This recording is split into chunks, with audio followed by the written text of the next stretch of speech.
Uh, so today basically we are going to be talking about Ahilyabai Holkar. I have prepared a short presentation to uh, present her life in front of you.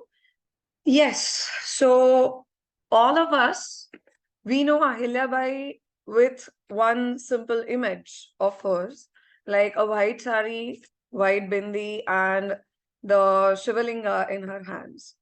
So the notion in India, people who don't know her, they just know her for her building some temples and building ghats and building some donation homes and doing all the social work.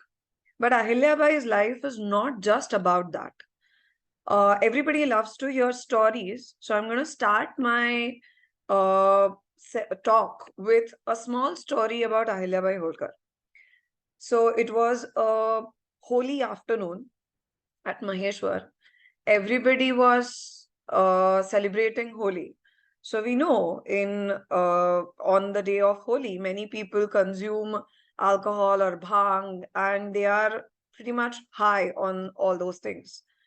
So it was the afternoon. People were celebrating Holi near Narmada Ghat, and Ahilyabai was sitting. So if you have visited Maheshwar, there's a big fort of Maheshwar, and on top of this fort, there is a small bungalow that Ahilyabai had built for herself.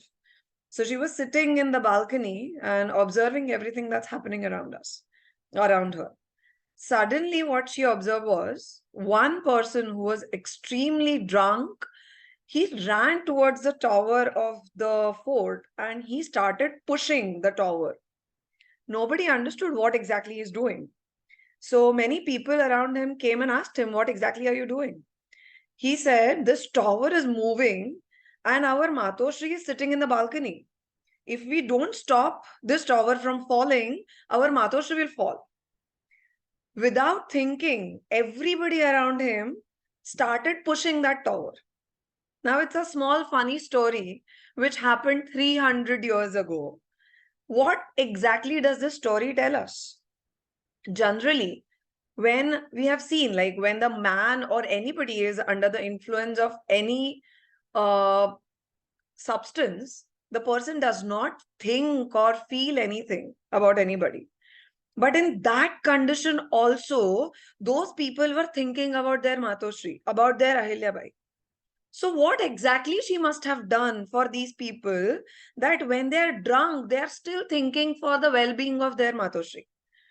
So, this reign of Ahilyabai, what happened 300 years ago, is one of the golden periods of Maratha Empire and overall Hindus.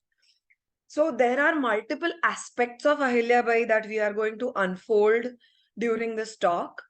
So let's delve into this 18th century when Ahilyabai ruled her area in MP and she made wonders from whatever she was doing. So initially, let's talk about her early life a bit. So Ahilyabai was born on 31st May 1725. Just a second. Okay. Yeah. So she was born on 31st May 1725 in Chaundi, a small village in Maharashtra. Her parents were Mankoji Shinde and Sushilabai Shinde. So Mankoji Shinde was the patil or the main person of the Chaundi village. He was a visionary, and even though he had a daughter, when daughters were only taught to do the household chores, he made sure that his Ahilya, little Ahilya, was able to read and write as well. So, in the beginning itself, she was taught by her father to read and write.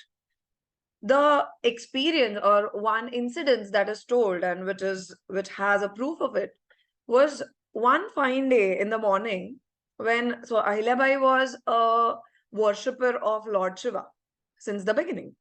So one fine day when she had gone to the temple in the morning after her morning schedule, she went to the temple to worship Lord Shiva. And she was doing all these things with all the compassion, and uh, she was like, from bottom of her heart, she was doing each and everything, the puja, the abhishek, everything. All her actions were observed by someone special that day. It was Bajirao Peshwa. They were going to Pune, and they had taken a halt in Chaundi.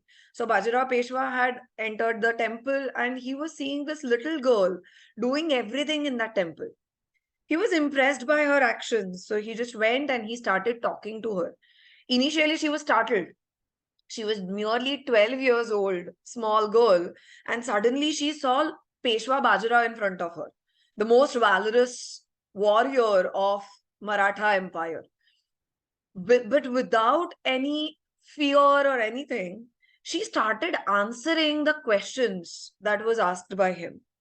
Her confidence in her eyes, and the clarity in her thoughts impressed Bajirao Peshwa so much that he decided that this girl should marry into a really elite and powerful house.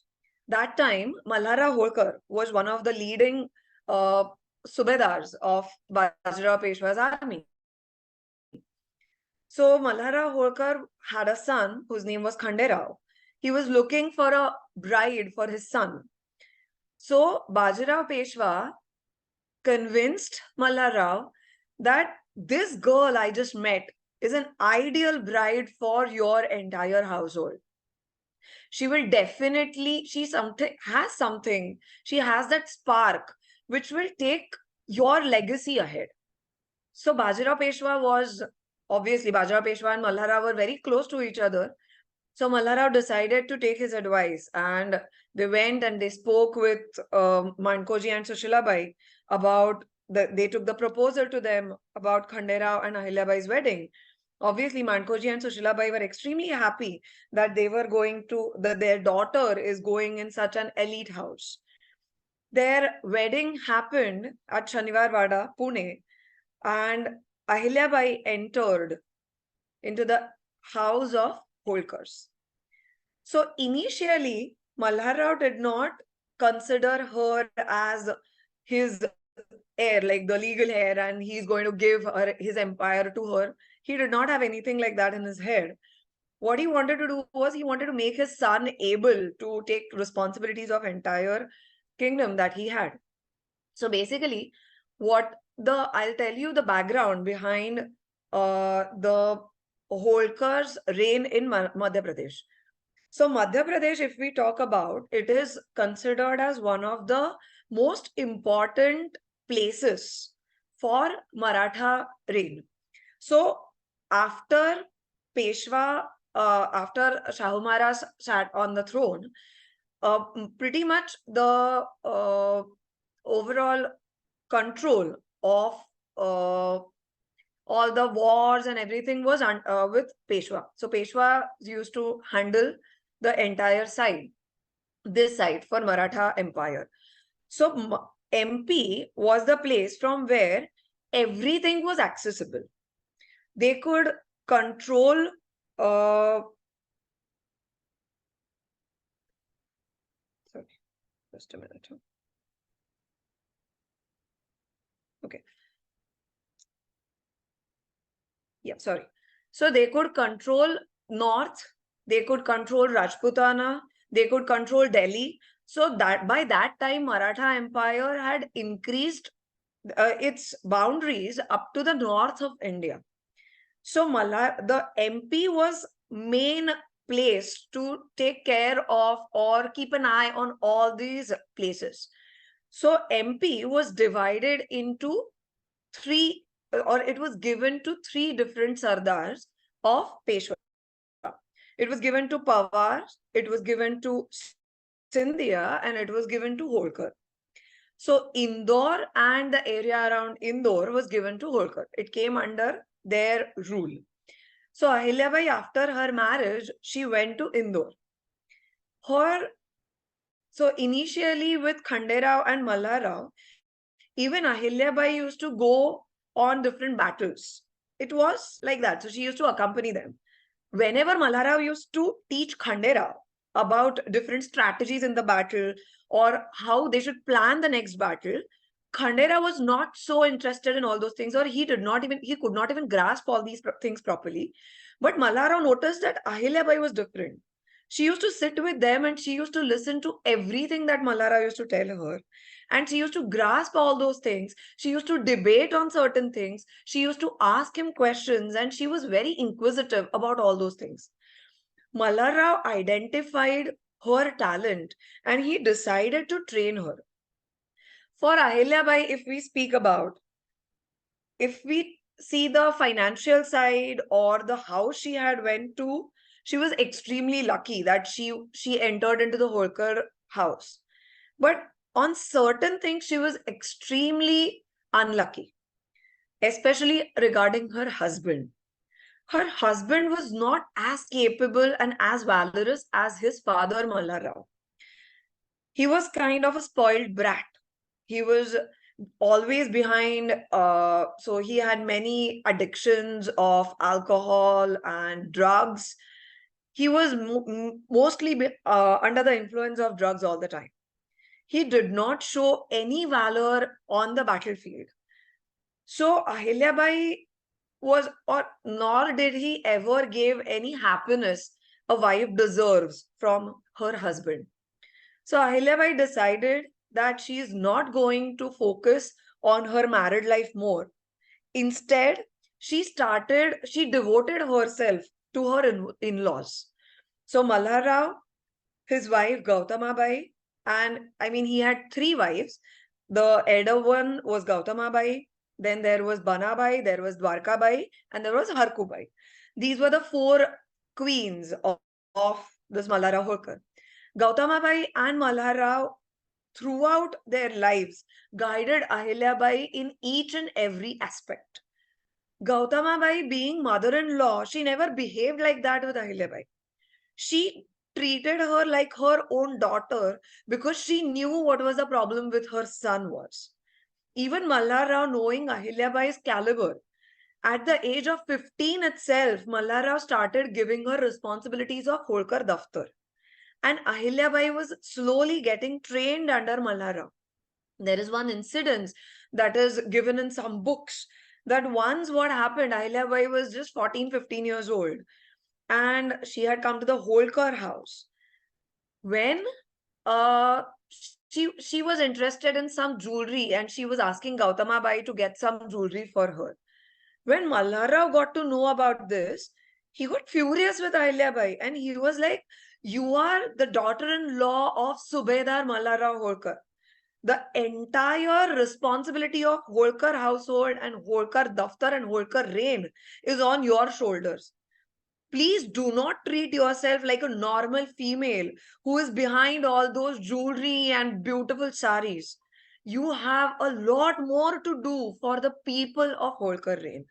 Stop giving too much attention towards yourself and start focusing more and more on the well-being of your people."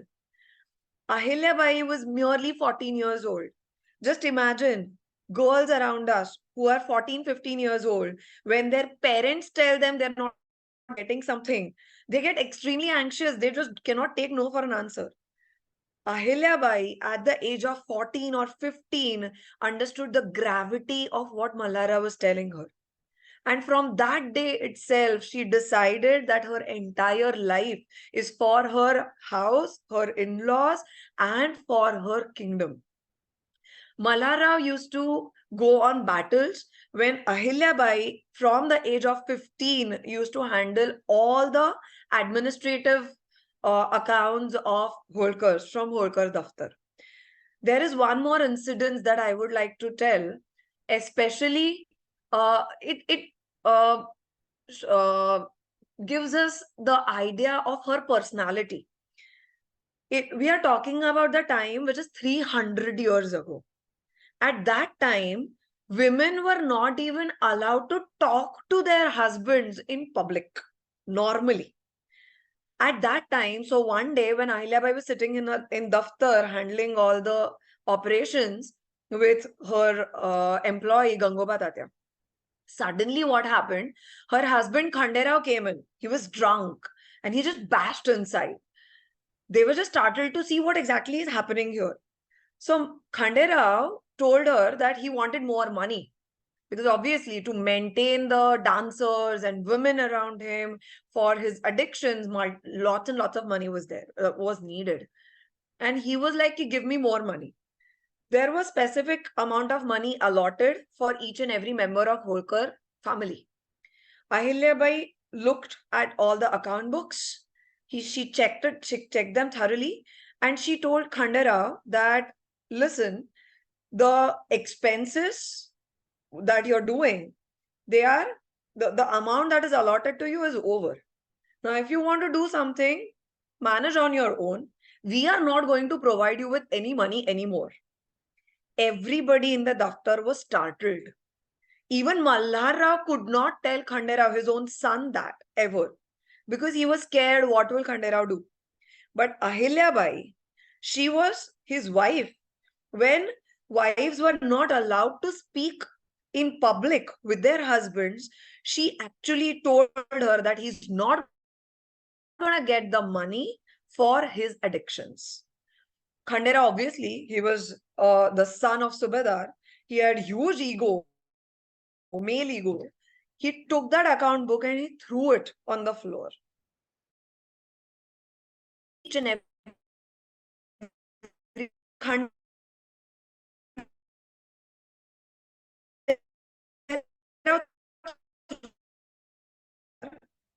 which is supposed to be worshipped. That's why I am punishing you with a fine of 25 rupees. She told Gangava Tatya to write an order to tell Khandera, to give it to Khandera that he's fined for his behavior. This attitude, this honesty, this morality is extremely rare. So when we see Ahilyabai, all we see is her donations. But her every action was driven by the force of morality. As the time passed, Malhar Rao taught her about everything about administration. Whenever he used to come from battles, he used to talk to Ahilyabai. He used to tell her what happened on the battlefield. She used to give him suggestions. She used to tell him some insights. Now we are talking about a girl who is in her age of, let's say, 15 to 25, who never left Indore. She used to stay in Indore itself. But after staying in Indore, she knew each and every place on map of Hindustan at that time. The roads, the rivers, whatever happens where, who's ruling which area, she knew each and everything just by sitting in Indore. That was her overall caliber, which Malhar Rao knew. Throughout his life, he kept on sending her letters whenever he was on the battlefield. He taught her how to, about the administration. Not just that, he taught her about the uh, uh, swordmanship, the everything that is needed on the battlefield. He told her how to set the cannon factory. Ahilyabai knew everything about the artilleries. Ahilyabai knew different about each and every different type of cannons they used to use. Not just that, she knew how to develop and how to build a fully functional cannon factory from scratch. There is one incidence about the valor of Ahilyabai. So, Malhar Rao had given her some instructions. So basically what had happened, Malhar Rao always used to be on the battlefield and he used to write Ahilyabai about what needs to be done, what needs to be done. And there was one strict order. Anything it may be, the first priority should be the help that is needed for the battle. So in Indore, entire backup army was always set and always ready. And it was always looked after by Ahilyabai. how many archers should be there, how many people, the horse army, the everything, each and every aspect of the army, everything was looked upon by Ahilyabai.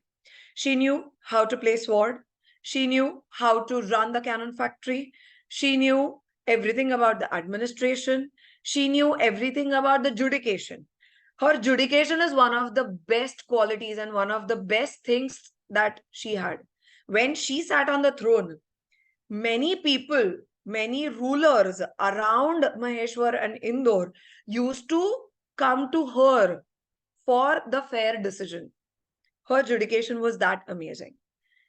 There are many pairs of teacher and student we have heard in our history and in our mythology. One of such best pairs was Malharrao and Ahilyabai.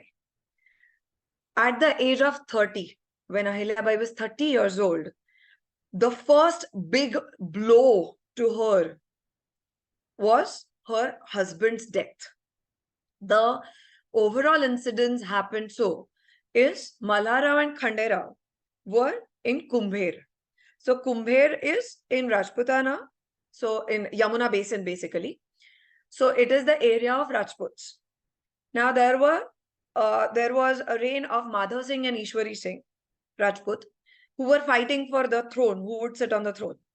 Malharrao had backed up Madhav Singh and they were fighting against Ishwari Singh. The battle was happening in Kumbher. When the battle was happening, Ahilyabai was there at the battlefield.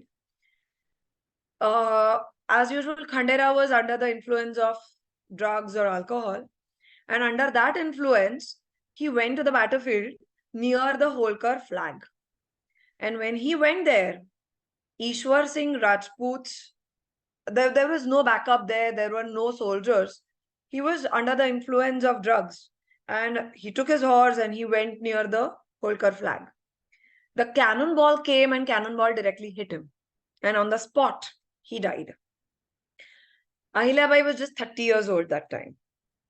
Now, according to the traditions and rituals at that time, it was expected, and Ahilyabai was first wife of Khanderao. After that, he married 2 other women, and he had 3 wives in total. He had 7 keeps or mistresses and 2 dancers. So he had a huge group of females around him. By that time, Ahilyabai and Khanderao were blessed with 2 kids. Her elder son was Malerao and her daughter Muktabai. Now, Khanderao died. Ahilyabai was 30 years old. According to the ritual, she was supposed to perform sati. So sati is the ritual that is when the husband dies, the female has to die with him. She is burnt alive. That was the ritual that was there. Now, Ahilyabai was all ready to perform the ritual. Now, when Malharrao and Gautamabai got to know about this, Malharrao, her father-in-law, he came there, he sat in front of her, he held her legs and he started begging her not to perform sati. Now, this is one of the most important incidences in Ahilyabai's life. This incident, this one decision of her changed the entire history. So Malharrao was trying to convince her not to perform sati. It was the tradition that she was supposed to do that. She was telling him that I'm his eldest wife and I'm supposed to perform sati. Malharrao begged her not to do that. And his dialogue is extremely important here. He said, please, please don't leave us. The Holkar reign needs you. Your kids need you. We need you. Khanderao has 11 other people to go with him. But Holkar reign has only you for us. From this day onwards, I will consider that Ahilya is dead and my Khandu is alive. I will consider you as my son. I will never consider you as my daughter-in-law. He promised her that and he kept his promise till his last breath. Ahilyabai took that decision to stay back. People criticized her, people taunted her, but Malharrao stood by his daughter-in-law throughout the life. So this was the equation of Malharrao and Ahilyabai. After the death, so Ahilyabai had in her life of 70 years faced a lot of trauma in her life. She saw 5 Holkar men dying in front of her eyes and 18 women performing sati behind them. So at the age of 30, her husband Khanderao died. With him, his 9 mistresses, 2 wives, 7 mistresses, and 2 dancers died. After that, her mother-in-law Gautamabai died, which was another big blow. After that, I forgot to add, there was death of Malharao Holkar. After that, Malerao, her son, died at the age of 22. After that, her grandson Nathoba died at the age of 22. And after that, her son-in-law Yashwant Rao died, and her daughter Muktabai performed sati with him. She had to see all those things with her naked eyes. It was extremely painful for her, but through all these, she stood strong, and she took care of entire Holkar reign. Now, let's move to her qualities. That was about her personal life. Now we are going to talk about her overall work, her social work, her vision as united India, her valor, her dedication, her other qualities. So this is Maheshwar. Obviously, on the left, the photo that you're seeing is the bungalow of Ahilyabai. It's the same bungalow that was built 300 years ago. Some restorations and some maintenance is done, and it's still the same. It's at the top of Maheshwar Fort. On the right side, what you're seeing is the Maheshwar Ghat, which was built later. The initial ghat was built by Ahilyabai, but this entire structure, the stairs and the beautiful construction is done much later. Now, let's talk when Ahilyabai moved to Maheshwar. Now, one small incident that I would like to tell about Ahilyabai is her Sarva Dharma Samabhav that we speak about. Okay, so after the death of Khanderao, the Shraddha Vidhi Puja was going on. So when Shraddha Vidhi Puja was going on, the Brahmins were sitting there. Malerao, her son, was performing the puja, and all the Brahmins, they took the names of Khanderao, all the wives. Now, at that time, when Khanderao died, along with his wives, his 2 Muslim dancers had also performed sati. They were not entitled to do that, but they loved them so much, they performed sati. Now, Shraddha Vidhi Puja was happening, and Ahilyabai was sitting there. After the names of his 2 wives and 7 mistresses, obviously the Guruji started moving forward with different mantras. Ahilyabai stopped them there itself. She told them that if they are performing Shraddha Vidhi Puja, they are also supposed to perform Shraddha Vidhi Puja of 2 Muslim dancers that perform sati. Now, it was the revolutionary thought at that time. Even today, we would hesitate 1,000 times before thinking like this. Performing Shraddha Vidhi of some Muslim person. Now, Ahilyabai insisted that without thinking about their religion, if they perform sati for my husband, it's my duty that their name should be honored. Throughout her life, she supported. So basically, her policy was live and let live. It was never break and rule or like Britishers. So she always supported all the activities of Muslim people. And in return, what she told them, I will support you. Please don't demolish the temples that we have built. You live, let us also live. That was her policy. That was her Sarva Dharma Samabha. Her entire reign, her rule, the ruling time is always compared with Ram Rajya. Because whatever policies and the way Ram Rajya was considered as the happiest and the perfect reign, similarly, Ahilyabai's rule is considered as equivalent as Ram Rajya. So when Malerao, her son, sat on the throne after the death of Malharao in Alampur, Ahilyabai decided to shift to Maheshwar. Maheshwar is a serene and extremely sacred land. There is Narmada River. There are plenty of mandirs and ghats that are there. The Mahadev temples are there. Already, Holkar, the fort, Maheshwar fort was under Holkar's. So Ahilyabai built her bungalow there. It was extremely simple. So this was the place where Ahilyabai used to sit and do all the administration. It was this simple in Maheshwar. It's still maintained like this. So let's talk about Ahilyabai's administration, certain things about her administration, her policies. Now, I was told that there are many doctors who join this talk. There are some architects and urban planners and all these people, all these females, they join this talk.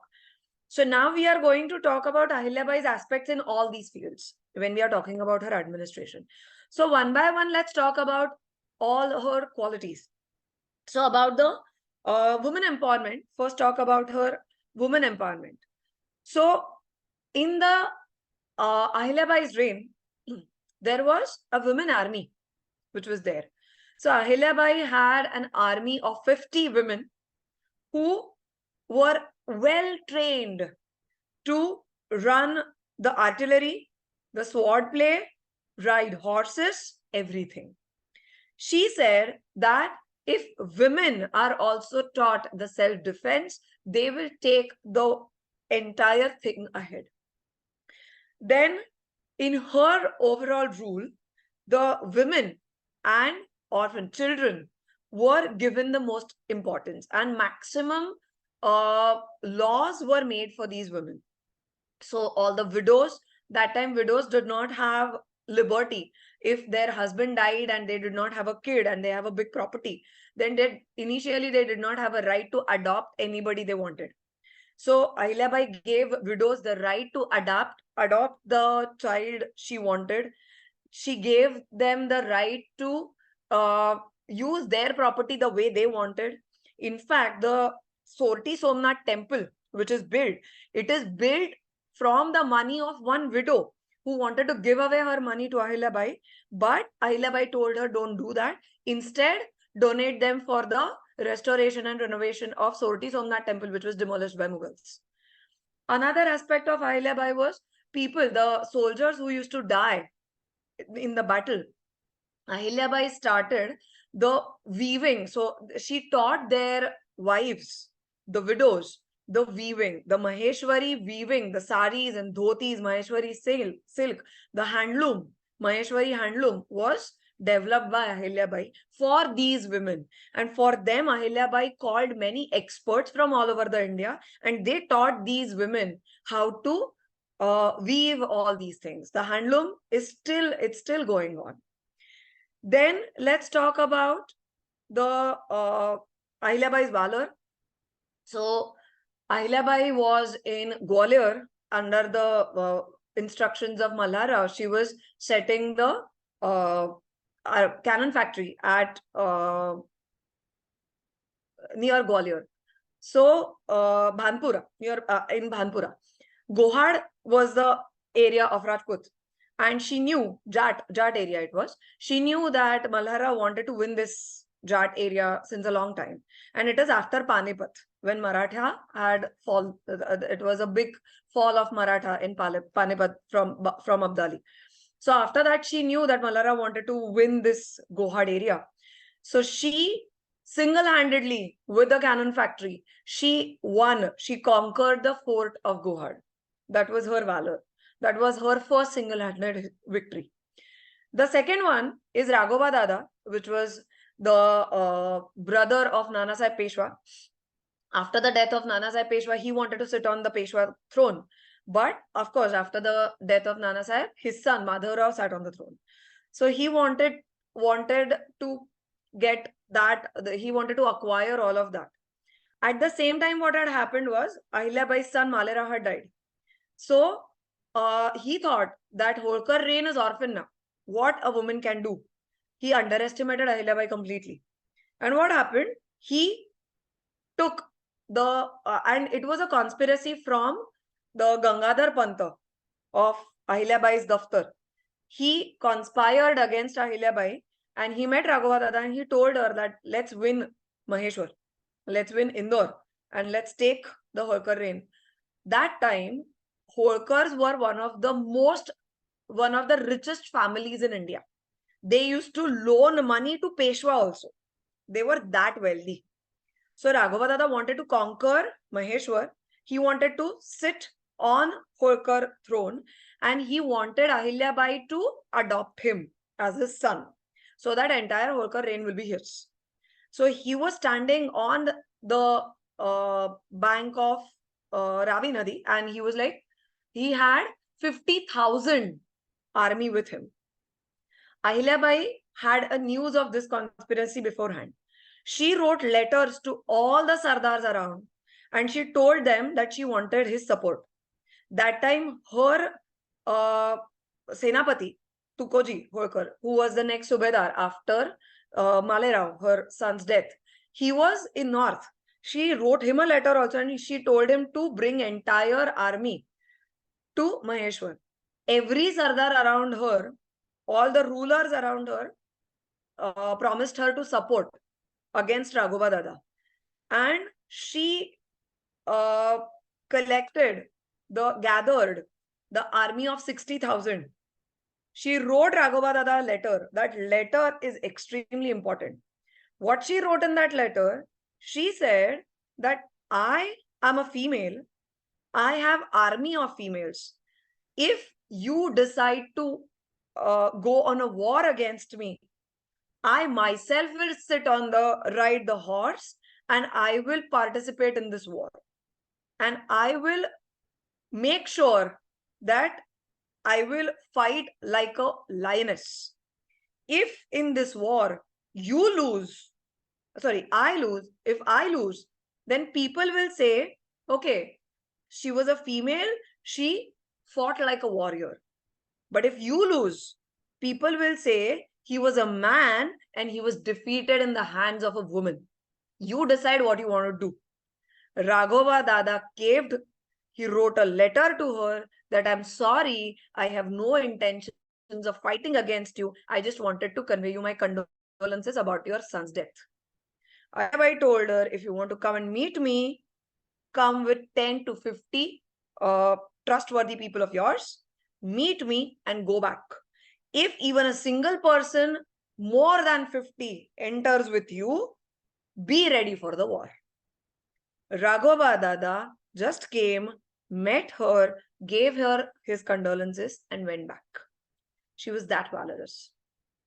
Even in her late ages, when Tukoji Rao was not near Maheshwar, Ahilyabai single-handedly orchestrated entire war against Chandravats. The Rajputs and Chandravats had conspired against her, and she even defeated these Chandravats. Ahilyabai was that amazing when it came to the battle strategies and everything. She was very well aware of the guerrilla techniques that Shivaji Maharaj used to use. Now let's talk about, so we spoke about her women empowerment, we spoke about her knowledge about battle. Now let's talk about her urban planning. Okay, so urban planning was, so she built roads in Maheshwar at that time. They were so amazing that any kind of cannon, even if it goes from it, nothing used to happen to them. Another thing was her agriculture related policy was really amazing. Now in her city and around her city, for water irrigation, what she had done was she had made people to plant the trees of mango, peepal, banyan, lemon, and jackfruit. Now why this? Because these plants, they absorb a lot of water from atmosphere and they release it in the soil. So groundwater levels are always rising. Never ever in her reign, there are many references all over India that there were droughts at different places. But in Ahilyabai's reign, there is not even a single reference of any drought.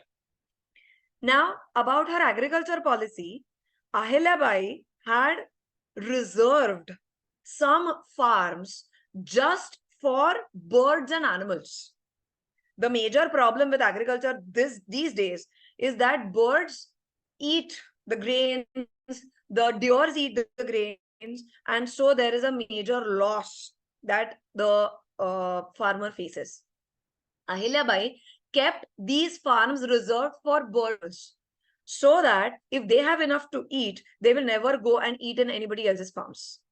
The farms which were acquired for this, those farmers used to get the proper income for that.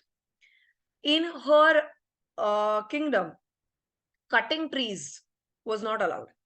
The big trees, they take a lot of time to grow, so cutting them was not allowed. After that, so that is about the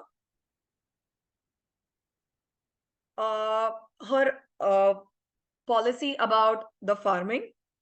Now we are going to talk about her vision of united India. Ahilyabai had a complete awareness about British intentions, and she was constantly telling everyone around her to battle together or unite together so that they can defeat Britishers. But unfortunately, nobody listened to her. They were trying to protect their own reign, and they were trying to build their own empire.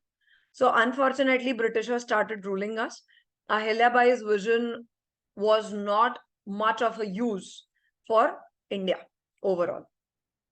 From Kashmir from Chardham to Rameshwar, from Dwarka to Kashi, everywhere Ahilyabai built plenty of temples to keep Hinduism alive in the hearts of people. What she thought was, what Mughals have destroyed, our people are very much kind and they will eventually forget. So she built the temple of Kashi exactly in front of Gyanvapi Masjid, just to tell people that Gyanvapi Masjid was built on the place of Kashi Vishwanath, and so we are never supposed to forget that. And that's why she built Kashi Vishwanath temple exactly in front of Gyanvapi Masjid. She built road from Kolkata to Kashi. She built ghats, Manikarnika Ghat we can see in the picture. She built many ghats, she built many dharamshalas, she built plenty of wells. She used to donate blankets during winters. She used to donate water during the summers to all the pilgrims. Her vision was united India and better India. In her times, nobody ever thought about the entire country. She was the only female ruler of that time who was thinking about her nation and Hindus, all the Hindus, and not just her own nation, her own kingdom. Ahilyabai was even better with medicines. She knew plenty of medicines. She used to treat the people of her own house. So she had the knowledge of medical, she had the knowledge of agriculture, she had the knowledge of administration, she had the knowledge of judication. She made Pandits write a huge grantha called Ahilya Kamdhenu. This grantha has 18 parts, and in all those 18 parts, she has written about the best administration, how the best administrator should be, and how the best administration should be. Her entire period, if I try to talk about entire thing, it will take a long time. So I think I have covered major parts of her overall reign. I think we stop here with Ahilyabai's overall work. Please join me in expressing our heartfelt gratitude to Chinmayee Mulye Joshi ji for sharing such enlightening insights into the life and legacy of Ahilyabai Holkar ji. Your passion and expertise have truly brought her remarkable story to life, inspiring us all to embrace leadership and compassion. We are immensely grateful for your time and expertise.